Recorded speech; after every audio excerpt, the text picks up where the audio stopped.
Hello सर्वांना, good morning सर्वांना. आज मी चालली आहे माहेरी. दिवाळीच्या सुट्टीत व्लॉग यायला फारच उशीर झाला आहे, पण तरीसुद्धा म्हटलं तुमच्याबरोबर शेअर करावा.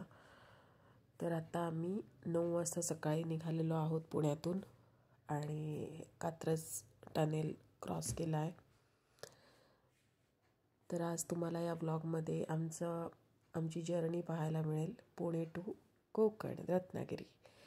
तर तिकडे आम्ही चाललो आहे आणि आम्ही यावेळेला शॉर्टकट घ्यायचं ठरवलं आहे.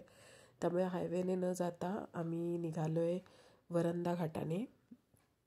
वरंधा घाट थ्रू जाणार आहोत. आणि ही बघा, आत्ता ह्या सीझनमधली ही मस्त ऑरेंज कलरची फुलं अख्ख्या रस्त्याने होती. इतकी मस्त दिसत होती, खूप छान खूप छान. आणि आत्ता हे धरण लागलं आम्हाला,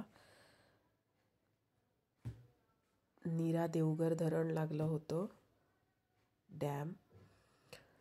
तर अशा प्रकारे आम्ही चाललेलो आहोत. सकाळी लवकर निघालो, एक्साइटमेंट होती भरपूर निघण्याची आणि ट्रॅव्हलिंग करण्याची. आणि सुंदर रोड, कोकणातला रोड एकदम मस्त. पुणे भोरला आम्ही इथे पोचलो. पुणे भोरमधून आम्ही ह्या मस्त रस्त्याने जात होतो. हिरवीगार झाडं आणि त्याच्यावरती ऑरेंज ऑरेंज फुलं इतकी मस्त दिसत होती. तर मोहच आवरला नाही माझा की व्हिडिओ आपण शूट करावा, जसंच मला वाटलं. तर मी अख्ख्या रस्त्याने पूर्ण व्हिडिओ शूट करत होते. आणि मध्ये मध्ये तुम्हाला पुढे दिसेल की छान छान सीन्स पण पाहायला मिळालेत. तिथे तिथे आम्ही थांबलो उतरून, आणि त्याच्यानंतर आम्ही मस्त तिथे सीनचा एकदम आनंद घेतलेला, मन भरून पाहिलं ते, आणि मग पुढे निघालो. तर आत्ता आम्हाला ते एक नदी लागली होती आणि इतकी सुंदर नदी होती. हे बघा, पाहू शकता तुम्ही. मस्त इथे थांबलो आम्ही. रस्त्याचं काम चालू होतं, पुन्हा रस्ता खराब होता एकदम. असं आहे काय, रस्त्याचं काम चालू होतं आणि आम्हाला माहीत नव्हतं. गुगल मॅपने आम्हाला हा शॉर्टकट दाखवला आणि आम्ही ह्या रस्त्याने निघालो. गुगल मॅपने आम्हाला रस्त्याचं काम चालू आहे, रस्ता खराब आहे हे सांगितलं नाही. त्यामुळे आम्हाला थोडा तिथे वेळ लागला. हळूहळू गाडी जात होती, त्यामुळे तिथे वेळ लागला. पण आधीचा रस्ता आणि त्याच्यानंतर हा रस्ता, जो काम चालू असलेला रस्ता संपला, त्यानंतर छान रस्ता लागला आणि मग आम्ही एकदम सुसाट निघालो. सुसाट म्हणजे नेहमीच्या स्पीडमध्ये, एकदम स्लो नाही. त्यानंतर तो घाट, मग हा वरंधा घाट सुरू झाला. त्या घाटामध्ये धरण लागलं आणि ते इतकं भारी होतं आणि हा घाट पण इतका सुंदर होता. मस्त हळूहळू जात होतो, नॉर्मल स्पीडने, कारण घाटामधून फास्ट जायचं नाही असं सांगितलं होतं मी आमच्या आहोंना. आणि ते हे सुद्धा सांगितलं होतं की मी व्हिडिओ शूट करते, सो मला नीट येऊ देत व्हिडिओ. पण तरीसुद्धा जसा आला आहे तसा मी शूट करण्याचा प्रयत्न केला गाडीतून. तर हे बघा, इतकं सुंदर दिसत होतं, मला असं बघतच राहावंसं वाटत होतं. खूप छान, एकदम मस्त वाटत होतं.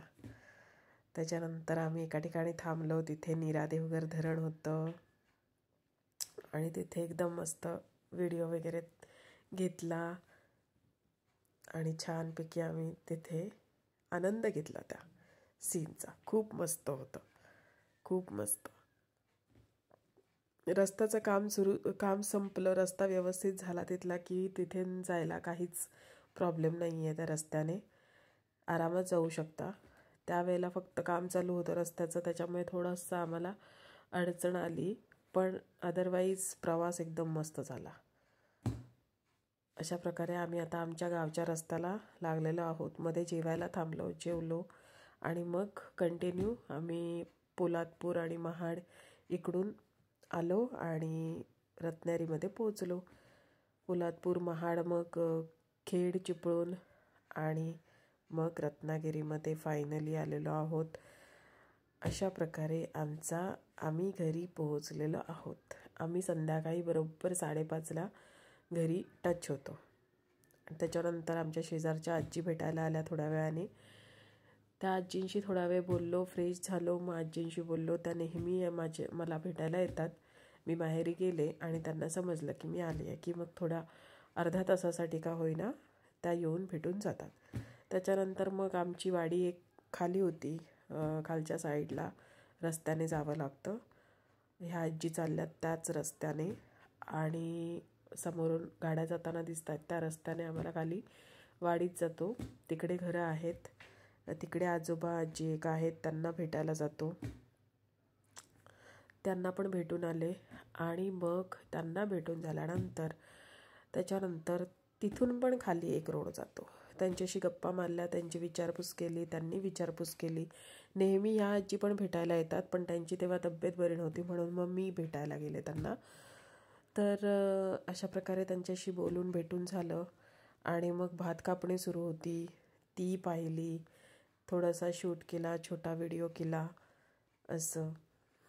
त्यानंतर घरी आले. घरी हळदीची पानं लावलेली आहेत बघा, हळद लावलेली होती. तर म्हटलं खूप छान दिसते, दाखवावं तुम्हाला. त्याच्यानंतर आम्ही वाडीतून मग परत नदीवर गेलो. थोडंसं ऊन कमी झालं आणि मग नदीवर गेलो. हा नदीकडे जाण्याचा रस्ता आहे. मला खूप नदीवर जायला आवडतं, त्याच्यामुळे मी गावी आले, माहेरी आले की एकदा तरी नदीवर जाऊन येते. मस्त वाटतं मला, जरा असं फ्रेश वाटतं तिकडे जाऊन. आणि हा रोड पण बघा मस्त, आजूबाजूला जंगल आहे. ही पहा नदी. ह्या नदीवर आम्ही लहानपणी आंघोळी घ्यायला जायचो, कपडे धुवायला जायचो मम्मीसोबत किंवा आत्यांसोबत. ह्या बघा सुंदरी कशा मस्तपैकी मजा घेत आहेत बघा. मस्त आंघोळी चालली आहे सुंदऱ्यांची, छान छान एकदम मस्त. म्हटलं हे सुद्धा तुमच्यासोबत शेअर करावं. आणि छानपैकी मस्तपैकी त्यांचा आनंद घेतला, त्यांना मस्तपैकी बघितलं. माझी पण फार इच्छा झाली, पण आत्ता सवय नाही राहिली आहे आणि मारतील ह्या भीतीने मी काय पाण्यामध्ये उतरले नाही. हे छोटे छोटे मासे होते, पाय सोडून बसल्यानंतर ते मस्त पेडिक्युअर करून देतात छान आपल्या पायांना. जे गावात राहतात त्यांना माहितीच असतील. आणि ह्या बायका नदीवर कपडे धुवायला जात होत्या, ते पण म्हटलं तुमच्यासोबत शेअर करावं. खरं तर आता नळाची सुविधा केली आहे वाडीमध्ये, पण काही कारणामुळे ना मोटर वाटतं त्यांची जळली होती, म्हणजे जी विहिरीमध्ये टाकले आणि त्याच्याने पाणी पोचतं. ती मोटरचं थोडं प्रॉब्लेम झाला होता, म्हणून मग पाणी येत नव्हतं. मग सगळ्या बायका अशा नदीवर येत होत्या त्यावेळेला. तर अशा प्रकारे माझा डे 1 व्लॉग आहे.